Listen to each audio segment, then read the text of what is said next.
NIA,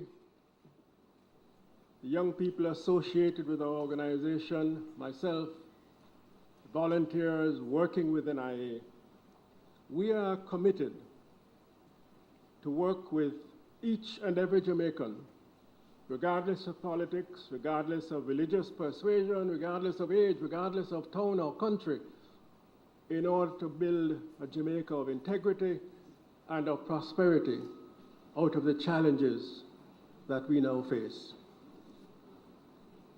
This afternoon, as I believe it is now, I want to share with you my thoughts on youth righting the wrong in Jamaica.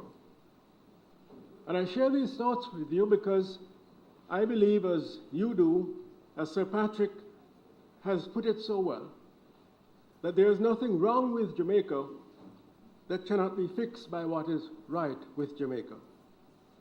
Youth and young people have played a special role in building what is positive in Jamaica today.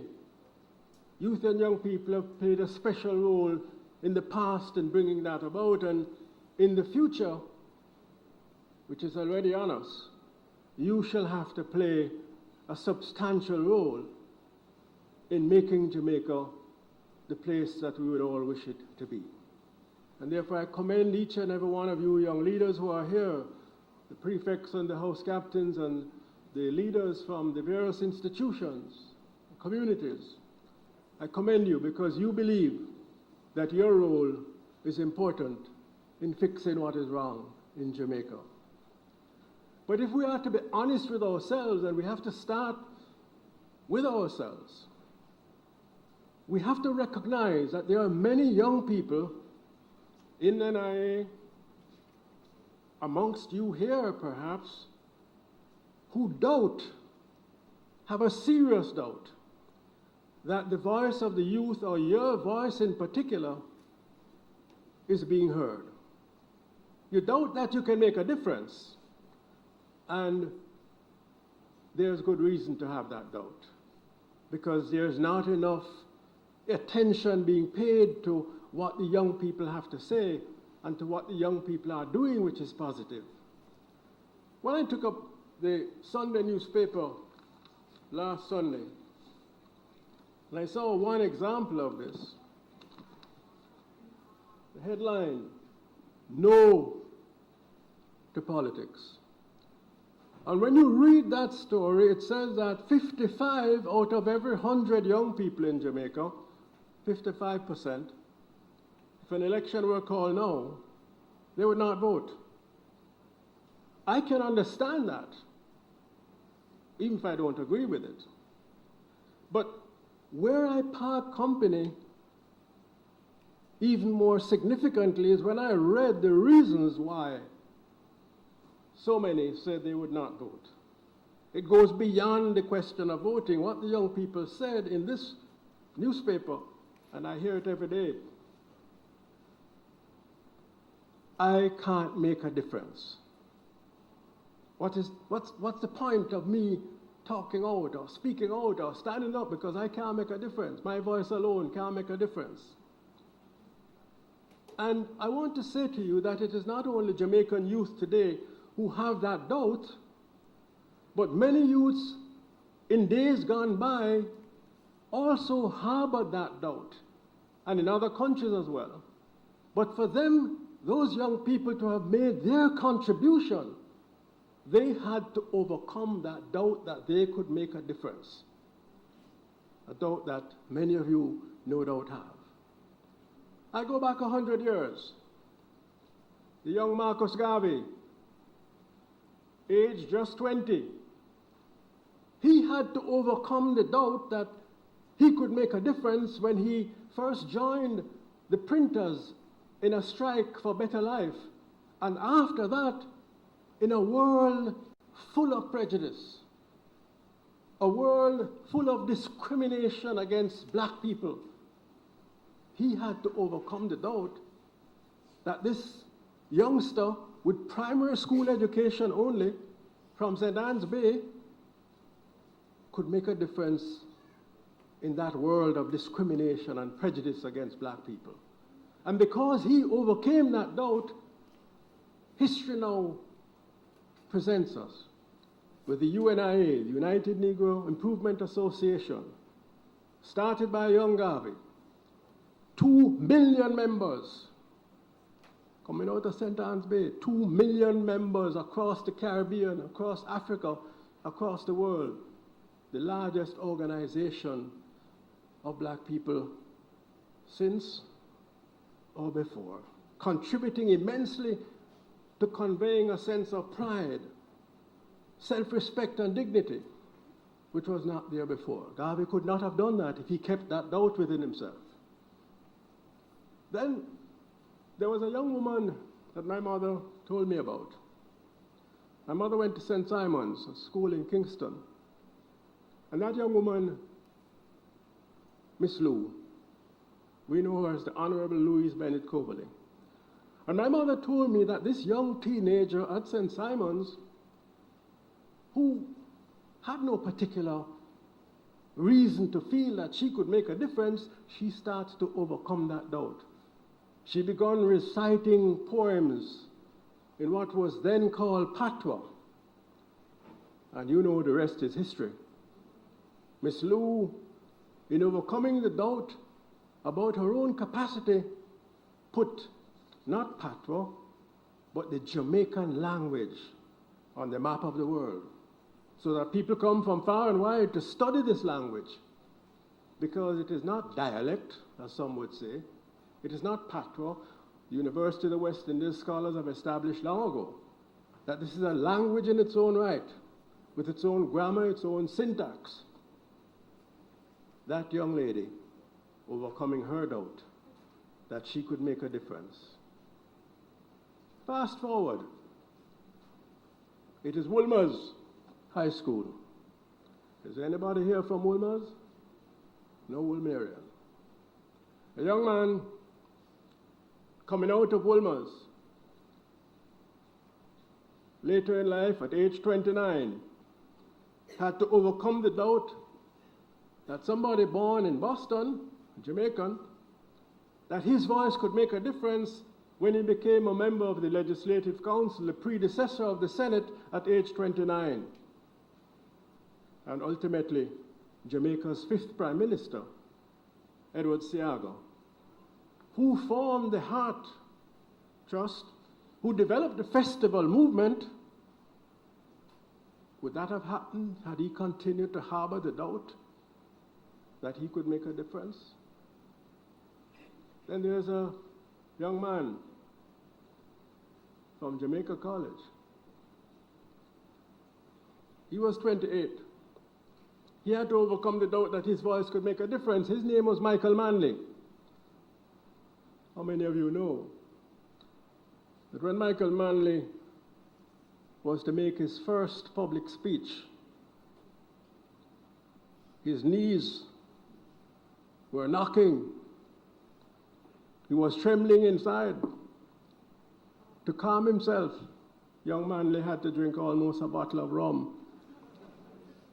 And even then, alcohol was legal then and legal now. They didn't smoke any herb. Even then, when he got up to speak, his voice was moving and nothing was coming out. Can you imagine that? The man who became the Prime Minister of Jamaica, formed the National Workers' Union as a young man, responded to the people's call for social reform, along with 6 or 7 women who started a movement, ultimately embracing women of all classes and colors across Jamaica. He passed a law which today Obama is trying to get to in the United States, which in so many countries doesn't exist. The law that gives a woman who is having a baby maternity leave with pay. That law passed in 1979, December 31. 3 months entitlement under the law, 2 months with pay. And if you don't get it when you're in a job, then the law is being broken and you can report it and get justice. So here it is again, a young man having to overcome that self-doubt in order to make the contribution that he did as one of the most outstanding Jamaican prime ministers, a leader not only here but elsewhere in the world. And perhaps even more of a lesson to me, if not to you, was young Michael Manley's father, national hero, Norman Washington Manley. He didn't believe when he was your age he was any hero. In fact, Norman Washington Manley, born in Manchester, he lost his father at age, when he was 6, his mother at age 16. Manley became such a rebel that I would challenge any JC boy here to tell me the record that he made at JC that still stands today. Anybody school's challenge quiz? Not record in track athletics, which he did later on, captained the track team. Not the record in football, he captained the football team later on. Not the record in shooting, rifle shooting, which he also captained that team. The record that Manley established, which is still standing at Jamaica College, is a record of unequaled indiscipline. In one day, all 7 masters, as it was then at JC, reported young Norman Manley to the headmaster for breaking almost every single rule in the school. Norman Washington Manley, national hero. At that time, a rebel without a cause. But subsequently, the rest is history. He overcame those disappointments, he overcame those personal challenges to become perhaps Jamaica's most outstanding Rhodes Scholar, an attorney of global significance. So even when you have disappointments, even though you have challenges, and I'm not saying you should try and equal Norman Manley's record, because you may not be as lucky as him, he didn't get expelled, but overcome those doubts that you can make a difference. 2 other young people I want to tell you about. One of them didn't have the opportunity to go to university. He was 17 when he started to work in 1958 as a salesman. He saved what he could from what he worked, not a lot. He had to overcome the doubt that he could make something of himself in his own life, much less anyone else's life. He founded his own business at age 27. I know you probably can guess who that young man is. Today, he's one of Jamaica and the Caribbean's most successful businessmen, owning 24 companies, employing thousands of people in Jamaica, the Caribbean, the United Kingdom, and the United States, funding hundreds of projects to help schools and communities. He had to overcome his doubt that he could make a difference. His name is Butch Stewart,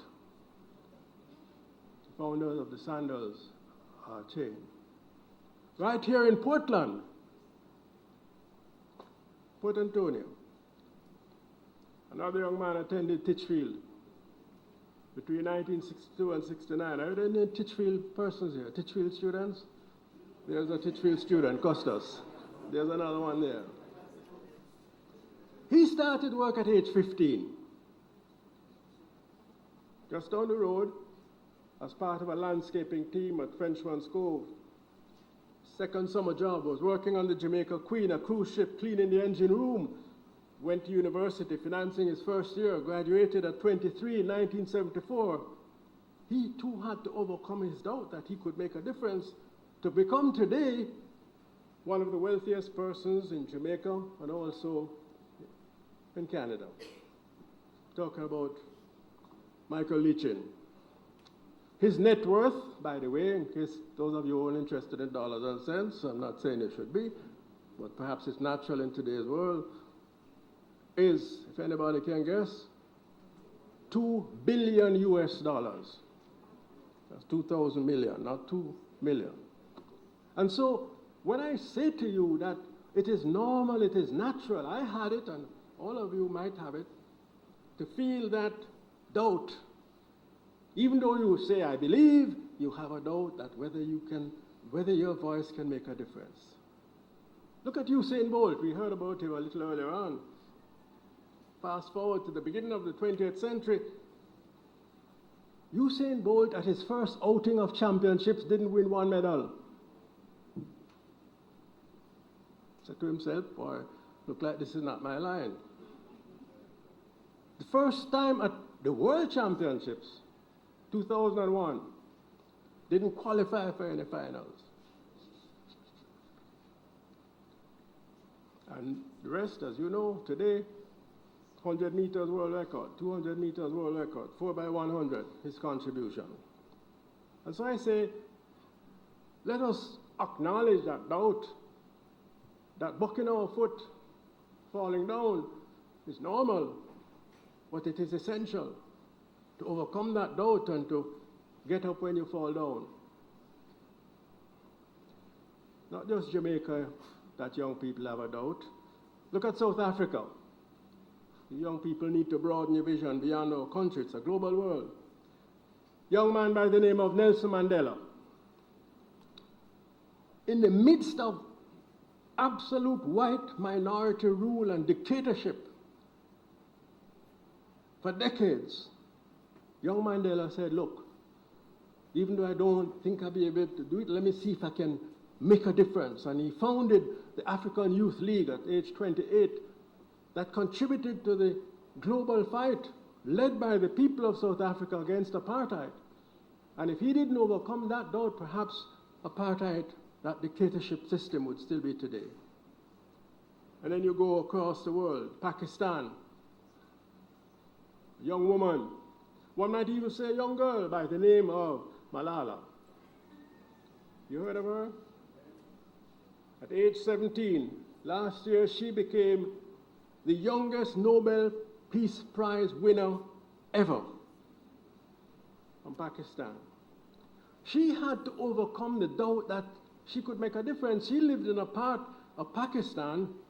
Just imagine if there was, in this county of Surrey, that there was a ban against women, young girls in any educational institution. The Taliban rule in that part of Pakistan prohibited young girls being admitted to schools. And she said, no, even though I am one, I'm going to see what I can do about it. And she started a process, paid a price. Like Marcus Garvey, she was shot 3 times. But that didn't dismay her, that didn't deter her. She continued. And today, after 2 million people signed the petition that law to allow young girls to be educated should be passed in Pakistan, and there was a global mobilization today, that law is on the books in Pakistan, and young girls like you who are here can now attend school because she overcame her doubt that she could make a difference. Malala. And so, my sisters and brothers, the power of one becoming two becoming many, can make a difference. But you first have to overcome the doubt that little you, whether it was from Fairy Hill or from wherever in Kingston, that little you can make a difference. You have to overcome that doubt. If you have had setbacks, you look at those setbacks as hurdles to cross, and you move forward. And I need to say to you, every time you recite our national pledge, which is on your program, it's on the back, do you not pledge, and pledge is a strong word, you're not only talking the words, do you not pledge before God and all mankind to stand up for justice, brotherhood and peace? Standing up don't just mean chatting. Standing up means standing up. for justice, brotherhood, and peace. And that if it is not to be just words, it means standing up in your own household, it means standing up in your own class, it means standing up in your own school, it means standing up in your own community to right wrong. Stand up for justice, peace, and brotherhood. And that is why we in National Integrity Action and the young people in our organization, that's what we stand for as well. We call it integrity. Big word, but important meaning. For us, and hopefully for you, integrity begins with honesty. Being honest and truthful with others and with yourself. Talk the truth, as our theme urges us.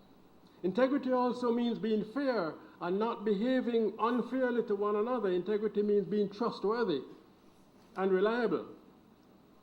Integrity means being true to your word and keeping your promises when you make them. If you promise you're not going to smoke the herb, integrity means you keep the promise. If you promise yourself you're not going to drink the rum, integrity means you're going to keep that promise. And just think for it for a moment. If you can't keep a promise to yourself and to others, how can you blame anybody else? Or politicians, some of us who are here, you don't have any right to blame them for not keeping their promises if you are on the same track. So yes, integrity. We need that most of all in today's world, where so many around us are behaving without integrity. It takes courage to stand up for what is right when many are doing what is wrong. Look again at Malala and the courage she displayed as a teenager, your age. Look again at Usain Bolt. The courage he displayed and is displaying when the evidence is coming out now that almost every other athlete around him in other countries, including Justin Gatlin, were taking drugs. Would that not have been a big temptation? Look how the man taking it and look how them running fast. I couldn't qualify at the 2001. Maybe I should try a thing. No, it took courage. And it is taking courage to stand up for what is right, not to take performance-enhancing drugs at a time when so many are. And that temptation comes in different forms. In the west of our country now, and hopefully put up a barricade at the border of Portland, put up a barricade at the border of St. Thomas, but in the west now, a lot of young people your age, some of their peers are coming to them. I have a smartphone that make my own look like a joke. And mine is an Apple 6. Never buy it, get it as a present. Still don't know if I use most of it. When their peers come to them and say, look for my phone, look for my watch, look for my shoes, and you don't have none of that. And you say, but how come you get that? You call you one side and whisper in their ears. A lot of scam thing, not that bad, you know. Look what it can do for me, it can do for you. So the temptation is going to come in every single form. And you young people have to be strong enough to tell the tempter, get thee behind me, Satan. You don't want that Apple phone. You want to work for whatever you have because you're practicing integrity. You're not only preaching it. And so, dear young people, righting the wrong in Jamaica and elsewhere in the world, and there's a lot of wrong. Globally, 600 million of 1.2 billion young people are now unemployed. Many don't know where they're going to get work from. We can and shall do what is required, but it's going to take hard work and courage. I'm very confident, despite all the negative reporting that we see, because the positives aren't being reported as much as they ought to. I'm very confident that you have the capability, once you overcome that doubt, In fact, it was last year that the National Youth Values and Attitudes Survey, done out at the University of the West Indies, they published the results of that survey, and what it found is that 99% of our youth value hard work. And if you doubt that, because many of you say, but look how much youth I see sit down on the side corner, sidewalk, on the bridge, driving to and from town. If you doubt that our youth value hard work, do a couple things. Give them the right skill. Secondly, give them the right pay. And thirdly, show them respect. Skill, pay, respect. And nobody work like a Jamaican youth if you put those three together. But I have to tell you the other side of it. If you pretend to pay, there's nobody like a Jamaican who can pretend to work.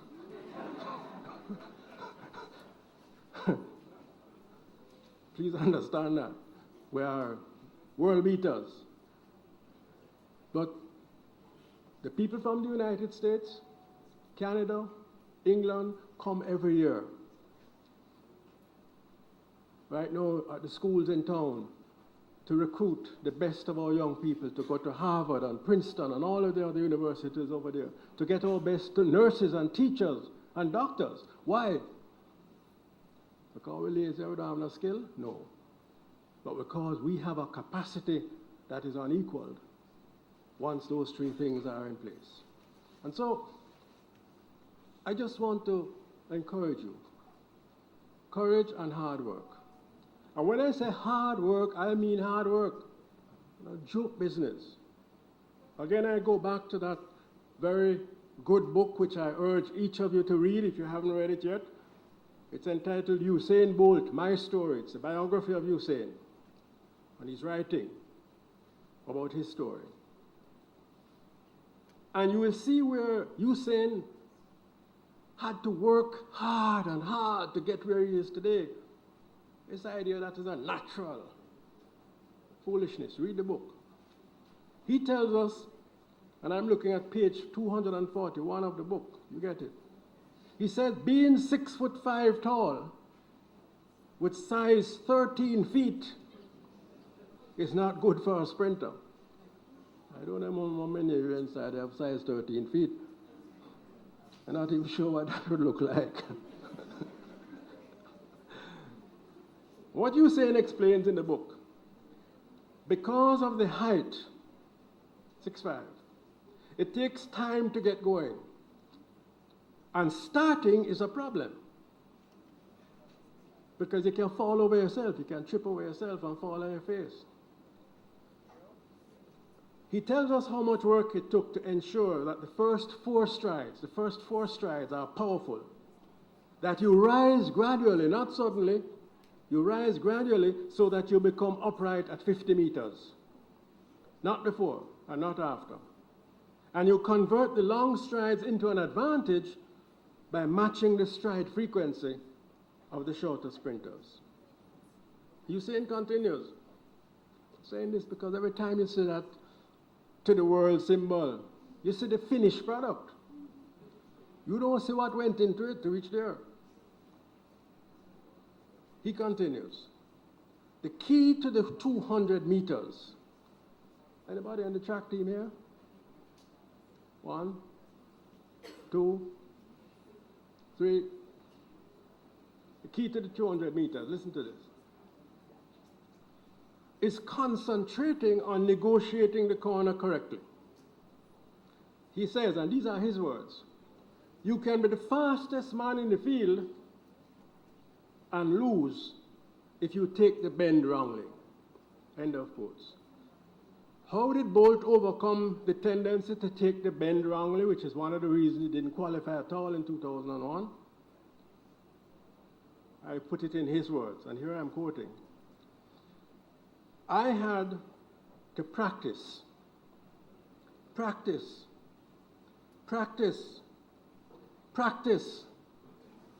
4 different practices in one sentence. and did so much work on it, end of quotes. So anybody inside this room who believes that having overcome the doubt that you can make a difference, with all the talent that you have, you're going to have to add to that talent. Practice, practice, practice, practice. Dear young people, righting the wrong in Jamaica and elsewhere in the world is going to take a lot of effort.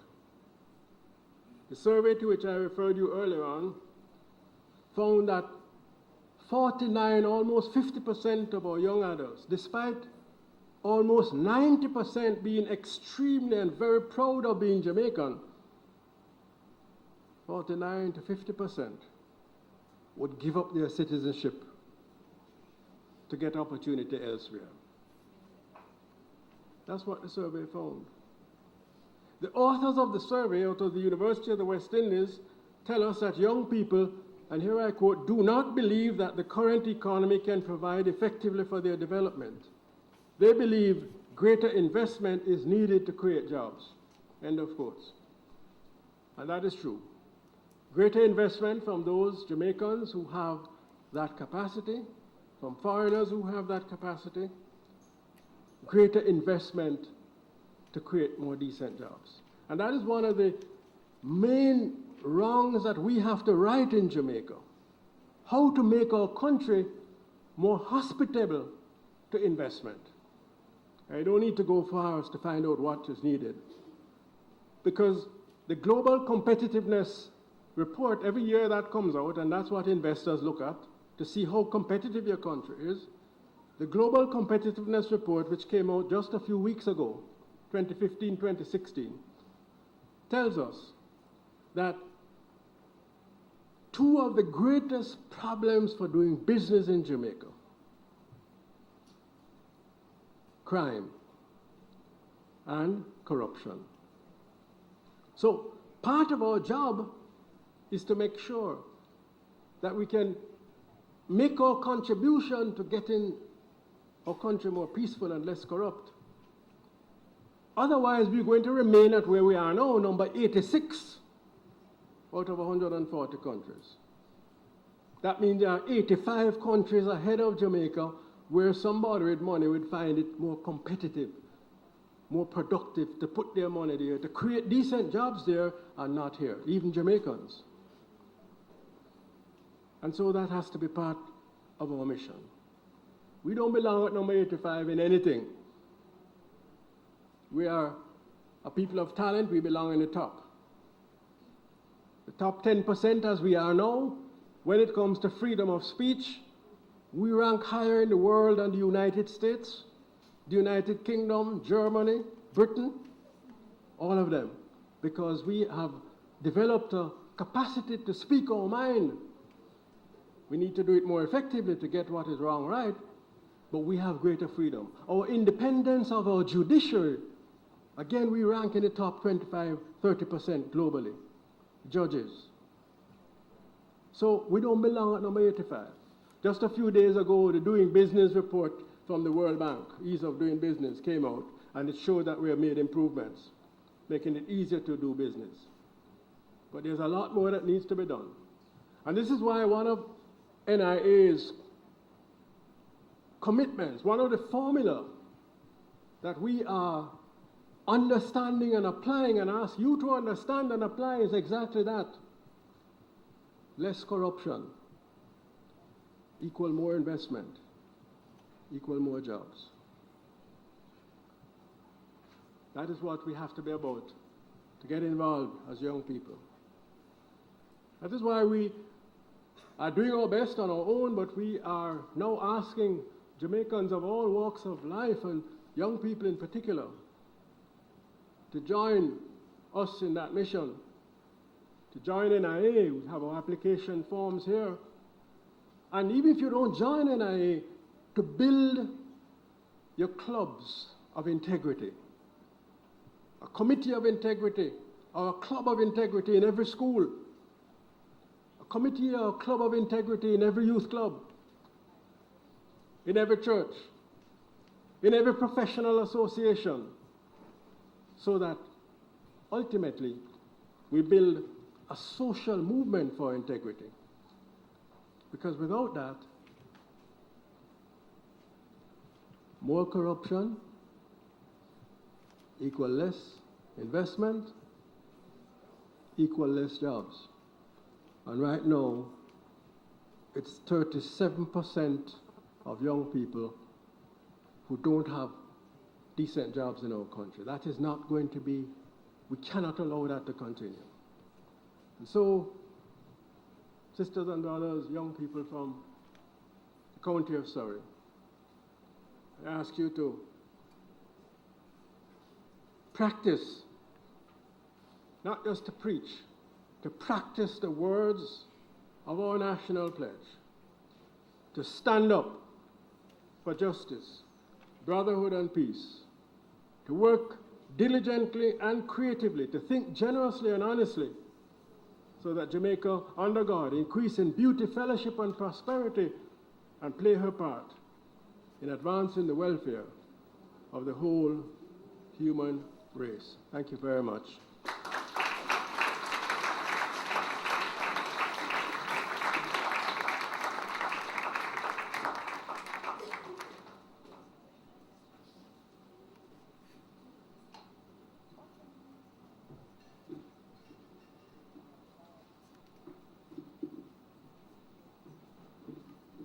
Thank you, Professor Trevor Munroe, and I'm sure we will agree that the NIA's presentation and the National Council of Drug Abuse's presentation were not only informative and well received, but it has provided us with lots of food for thought.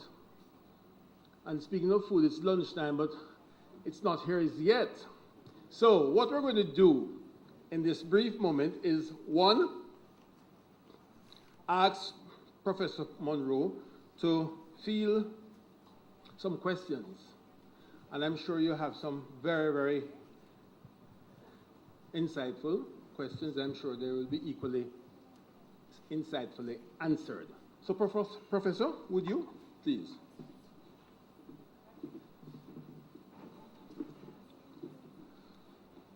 My friend,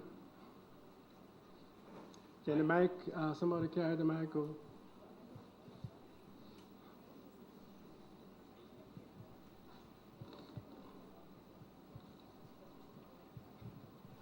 Hello everyone, the name is Joel Nomdarkom.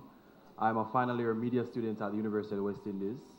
And I should honestly say that the work that Professor Munroe is doing with Integrity Action is an excellent one. It's possibly the only movement of such in the island that really seeks to drive out corruption within the country, and as such we should give him a round of applause for that. However, my question is, your mission statement or the message there is less corruption equal more investments.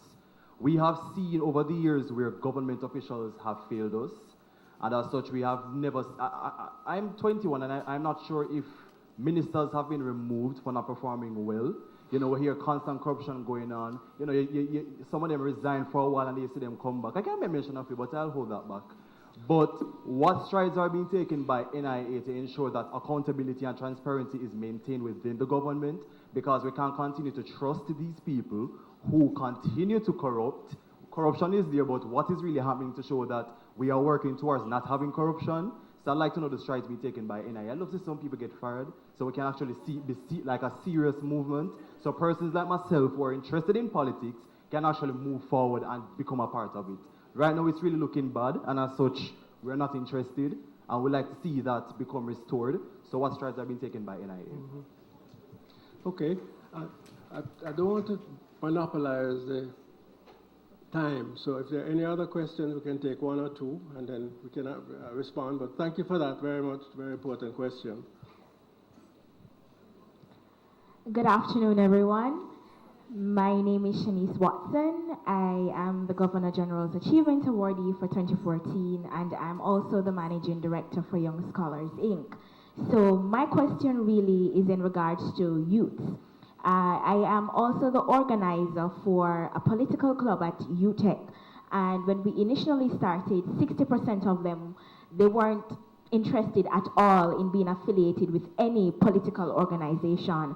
So I'm wondering, what are the steps that the NIA is taking to produce a youth arm that can help secondary or tertiary level institutions to start a youth movement or a youth body? I know you recommended that we do so, but is there particular help that we can get from the organization itself to actually start these programs?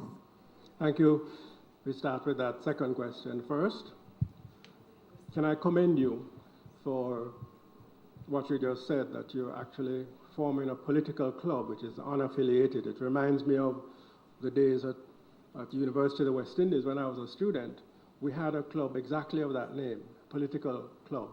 But it wasn't affiliated to any party, and what it was devoted to was to get a better understanding of how governance works and how to make it perform better. In that regard, we in NIA, just in the last 6 months, have taken the decision that we need to move beyond being an advocacy group and to become a member organization. And we have now signed up about 180 young people, mainly, older people as well. There's no age barrier, so Custis, even though you're at Titchfield, you could still become a member. I'm saying there's no age barrier to becoming a member, so even though you're still at Titchfield. So we are definitely moving in that direction. As we speak, I think the University of the West Indies, Mona students, they are going to be launching a movement which they have called IAM, Integrity Action Movement. And that's going to be, I think, on November 20. So that the young people thinking just as you are, we're committed to supporting them, not to directing them, to supporting them. They decide what they want to do. Their principles include our principles: transparency, accountability. We give advice, we give support, and of course provide materials and experience. So that we would be very welcome, very happy to do the same with UTech and any other tertiary institution in the first instance. So we can talk afterwards. There are application forms if you would want to join NIA, which are here at this conference. But congratulations, because I know the term political, even to call a club political club in 2015 takes a level of courage, because that term itself is a term that repels rather than attracts people. Which leads to the first question, that the politics has achieved, almost has achieved nothing, and that how do we get greater accountability and transparency? First of all, I think we need to be more balanced in our assessments. Jamaican politics and governance, like the economy and like our values, and indeed politics and governance in so many countries in the world, is approaching a crisis. There's no question at all. If you think we are alone in that, you look at the United States.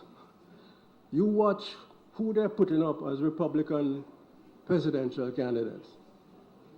There's a man named Trump who is leading. There's somebody named Carson, which was just behind. If you ask Trump what language they speak in Latin America, he'll tell you Latin. That's a level of ignorance, lack of information. And this man is leading to become the Republican presidential candidate. So there's a definite crisis in our politics and elsewhere. Having said that, though, we need to recognize that young people here who are in secondary school, high school, before we won the right to vote in and out who we wish to have in government. Whereas now, 90 odd out of every 100 Jamaicans who are of secondary school age who want to go to a secondary school can find a place. Do you know how many could find a place before we got the right, after many years of struggle, to get adult suffrage? Anybody guess? What percentage of teenagers could find a space in secondary school in 1943, just before 1944 when we got adult suffrage in Jamaica? Any guess? Not 10%, not 9%, Not 8%, not 7%, not 6%, 3%. 3 out of every 100 could find a space in secondary schools. What has changed? Obviously, the fact that we were able to form our own governments to vote in and vote out who we don't want has expanded secondary education. The quality is not where we want it to be, but at least you have a space. And you can have, if you work hard, you can get you can pass some subjects. So that's part of what politics has achieved. I mean, the big controversy now about health, the health system. In 1943, just before adult suffrage, the infant mortality rate in Jamaica, that is young infants dying, was about 83 per 1,000, among the highest in the world. Now it is 17 per 1,000. That's among the best. The age at which, the longevity as they call it, age span in Jamaica, in 1943, you can guess, 53. Anybody here over 53, including myself, would not be in the exit lounge. We're gone. Because the average age that people died at in Jamaica was 53, 5'3". Marcus Garvey died an old man at 53 years old. That's how the state of the health services were. Now, our average age is 73, 74, which is among the top in the world. So the politics has achieved something, but it needs to do a lot more. And the point you put your finger on, accountability, transparency. And what we mean by accountability, they must be answerable to us, not just at election time. And to be honest, in previous administrations, there have been ministers who have not performed, who have been relieved of their job. I can think right away, under the Michael Manley administration, our very Prime Minister, P.J. Patterson, who was the longest serving Prime Minister, had to resign in what was called the Shell waiver scandal. You're not going into the details now, but P.J. Patterson, having resigned, said, "I shall return," and he returned. Paid his price, and he returned.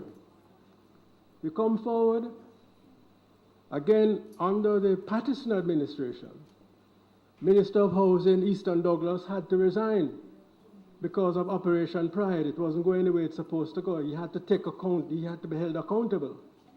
And you could come forward, Minister Mike Henry, under the Golden administration, under the Holness administration, had to resign because of the situation with the Jamaica JDIP, as it was called. So there have been examples of accountability. And it is up to us, the citizens, and the people inside of the political parties, and there are good people there on both sides, they need to stand up more and say, look, if things aren't going the way that they are supposed to go, the buck stops with the minister. Accountability means that he has to be relieved of his responsibility or he relieves himself. If that won't happen because those in the parties won't stand up, then the citizens, the young people, you, write letters, call the talk shows, send your social media, WhatsApp, whatever, and you get people to stand up. So it has to start with somebody. But it's not true to say that the politics has achieved nothing. Politics has achieved quite a bit. But it is in a crisis and it needs to be cleaned up, and that's one of NIA's mission. Just yesterday, the final point I'd make, or day before yesterday, yeah. After years of advocacy, in 2002 when I was in the Senate, I served in the Senate for 10 years, I moved that the campaign money need to be regulated. We can't be in the dark as to who is paying the parties and who is paying the candidates. Because who pay them is who they're going to respond to. 13 years later, 2002, 2015, that bill to regulate campaign money is now being put in the Parliament. It was tabled on Tuesday, and I understand it will be discussed and debated in 2 weeks' time. So, getting Jamaica clean, more transparent, and more accountable is not a sprint. Anybody inside here is a long distance runner? No long distance runner. You have 100 meters and 200 meters and quarter mile. You better learn to run long distance, because getting our country and the world a better place is a long distance run. Time is on us, and I see Effion getting ready. Questions, comments? I'm going to be around. I'm not leaving you guys. We can talk over lunch or after lunch. But in your pack, you will see this tells you about NIA. And I would have liked this to be in there, but I understand it's not in there. This is the political code of conduct that both parties have signed off on as to what they are not going to do, how they're going to behave themselves. And now in the election season, all of us as citizens have to say to them, you can't only put this on paper, you have to live up to it in practice. So I hope you have a copy of this. If you don't have a copy, we'll get it for you. Thank you. I'm going to ask for just one final brief comment or question from the lady with the puppy, because that's very significant. She has on her puppy. Stand, please. Identify yourself. Greetings, head girl for Tishwood High School, Christina Williams. Now, as a part of the formalized advocacy system in Jamaica, National Youth Council, National Secondary Students Council, etc., I am a stalwart supporter for youth participation, which is the basis of representation, youth righting the wrongs in Jamaica. But I'd like to make a comment. Many times, oftentimes, we are utilized as youth as decoration purposes. This is a consultative conference, and I would like to know, when you consult with me and I give my remarks, what is the end result of that? Will my words be placed in a document, a call to action, a plan of action? What will be done after we leave this conference today? It is a consultative conference, not a lecture session. So I would like to know that more of our ministers or legislators, they utilize us, our youth, not as decoration figures. I work with the Ministry of Youth and Culture, so I know firsthand. We would like to be utilized in the participation process, implementation, and also evaluation of what is implemented. Thank you.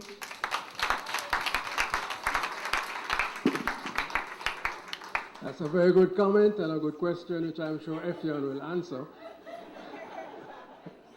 But in the pack, I think I see an evaluation form. And I can assure you that when it comes to NIA, the comments you have made and the suggestions are being very carefully noted. And for instance, our sister from UTEC, the political club, and anybody else here who wants to work with us, you'll find whether we are living up to what we say. But I agree with you, it shouldn't be just a consultative conference, and the words that you utter end on the day, they should be recorded somewhere and follow-up action taken so that the conference organizers themselves can be held accountable. Thank you. I'm afraid, okay, you're asking the question? Quickly. Where's the mic?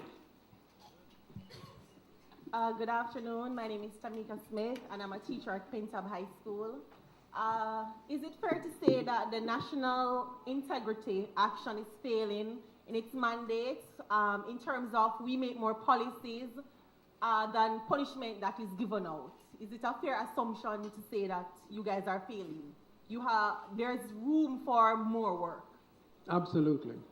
Short answer, room for more work, and therefore room for more hands, more eyes, more legs, more bodies.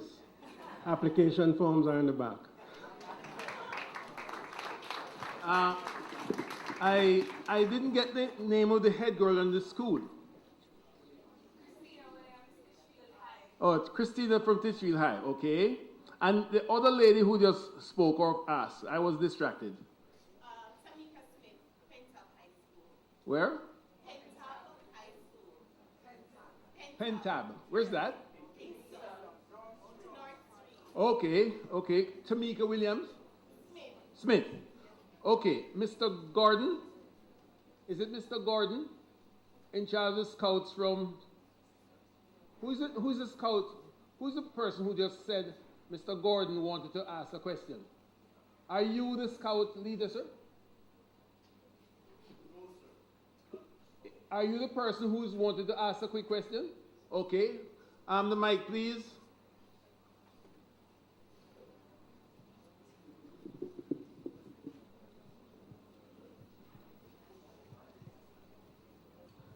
Pleasant morning, everybody. Jervonio Gordon, St. Andrew Technical High School.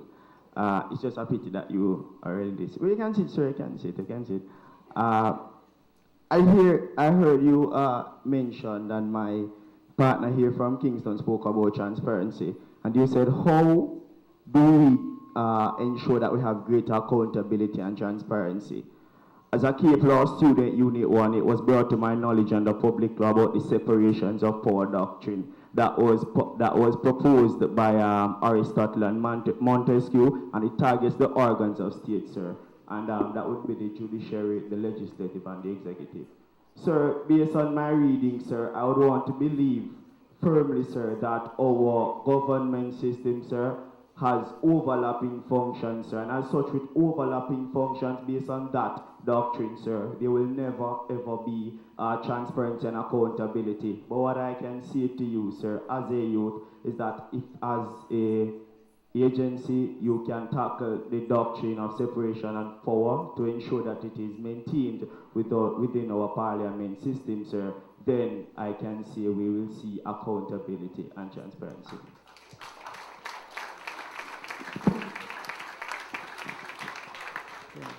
I think we should just forget lunchtime and just have food for thought. What you say is true. The separation of powers under the system that we have, which is a system that exists in a parliamentary democracy, exists in the United Kingdom, exists in many countries. There's an overlapping between what you call the executive and the legislature, so that the people who are the executive, those in the cabinet, are also in the legislature, and there's that overlapping. In the American system, there's no overlap. The president, he chooses his cabinet from the people who are most able in his view. They have to be approved by members of the legislature, but they don't sit in the legislature. They are separated from the legislature, and they are separated from the judiciary. Having said that, it is possible, and many countries that have our system are able to enforce accountability by the legislature over the executive. And the way that is done is when there is a vote of no confidence, or alternatively, in the judiciary, if members of the executive or the legislature commit themselves, in other countries, they are investigated, prosecuted. If the evidence is there, they are convicted. And if the offense is such, they are sent to prison. In the last 5 years, at least 5 members of the British legislature have gone to prison. 2 from the House of Lords and 3 from the House of Commons. Why? Because they broke the law. And the separation between the judicial arm and the executive and the legislature, even though it is not as clear as in the American system, did not prevent them from being brought before the courts and sent to prison. Many other countries that happens. In our country, one of NIA's missions is to, A, get better laws, so the campaign finance regulations. The Integrity Commission Act is about to be passed as well, and that will set up a special prosecutor for acts of corruption. Once you have the law, then it is up to professional will, the professionalism of your prosecutors, your investigators, your judges, to apply the law to the executive and the legislature, no matter how big they are or no matter how high up in society they are. So you're quite right. You're studying politics, right? Not yet, but obviously you know a little bit about the separation of powers doctrine. So we're not as separated as in the American system, but it can work better than it is working now. And that's part of the mission that we hope you will embrace as well.